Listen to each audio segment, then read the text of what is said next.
Sa ikalawang araw ng training camp, ito yung mga player na nagkaroon ng extra vacation bago yung start ng season na nasa 20 days mula ngayon. Ang Houston Rockets, wala sa kanila si VanVleet dahil sa ACL injury. Yung nakuha naman ng Houston na free agent, nadali pa ng injury, si Dorian Finney-Smith. Nagkaroon kasi siya ng surgery sa kanyang paa ng off-season at nagpapagaling pa. Expectation, mamimintis niya ang start ng regular season. Hindi naman big deal sa Rockets na wala si Finney-Smith dahil yung minutes niya ay depende sa pagitan ni Tari Eason at ni Jabari Smith. May pamalit sa kanya yung Houston.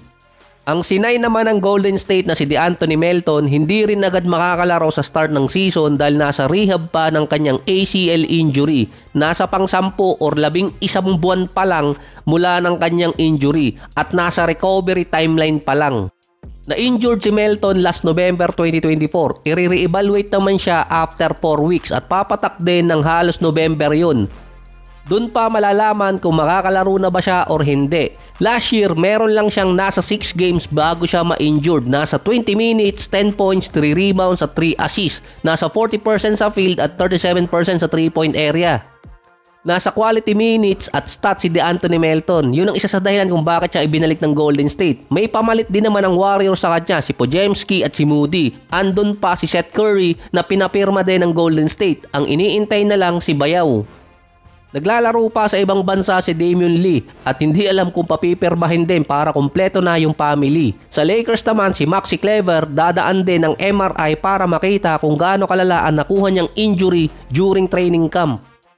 Last season, nakapaglaro lang siya para sa LA ng isang game. Playoffs pa, non-impact ang nangyari. Siya pa naman yung isa sa backup big man ng LA na mayroong pang nasa 3 linggo bago pa siya makarecover. At inaasahan naman ni Redick na hindi ganong kalala ang injury na kuha ni Maxi Kleber.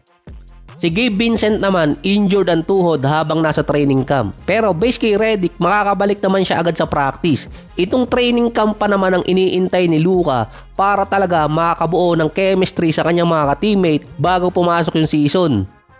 Si Lebron meron ding injury, glute nerve injury. Ito yung sa may parte ata ng balakang na binangga ni Dillon Brooks nung nakaraan. Kaya hindi siya naka-attend ng unang practice ng Lakers at kaya andun siya sa live stream ni Kai Cenat. Cautious pa rin ang LA kay Lebron at posibleng hindi siya makalaro ng unang game sa preseason. Nakaraniwan namang ginagawa ng LA sa mga huling game siya pinalalaro dahil cautious pa rin sila na hindi siya ma-injured bago mag-start yung season. Hindi rin naman binanggit kung konektado yung ibang injury ni Lebron sa nangyari sa kanya noong nakaraang playoffs na nagkaroon siya ng MCL injury na hindi naman pina-opera ni Lebron. Kasama din sa listahan ng mga player na mayroong injury sa LA si Ado Tero na nakuha nila sa draft na injured din, tapos si Marcus Smart naman reported na mayroong Achilles tendinopathy. Kaya hindi rin siya nakapag-practice pero inaasahan naman ng team na makakabalik siya next week. Sa mga player kasi na may parehong injury ng kay Marcus Smart, natatagalan minsan makabalik tulad ng kay Giannis dati na inabot na hanggang playoffs, si Anthony Davis ilang buwan na wala dati pero hindi naman lumalala na natutuluyan talagang maoperahan. Yun nga lang, hindi lang yun ang problema ng Lakers kay Marcus Smart dahil maraming listed injury sa lower body si Smart na masasabing damage good na siya. Since umalis siya ng Boston, si Smart sa loob ng 2 season, meron lang total na 54 games. 20 games noong 2024 at nasa 34 games sa 2025.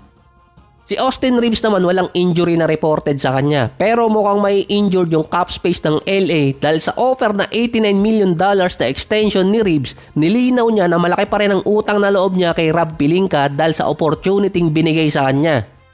Yung inoffer kasi ng LA na $89 million kay Reeves nakabase yun sa collective bargain agreement.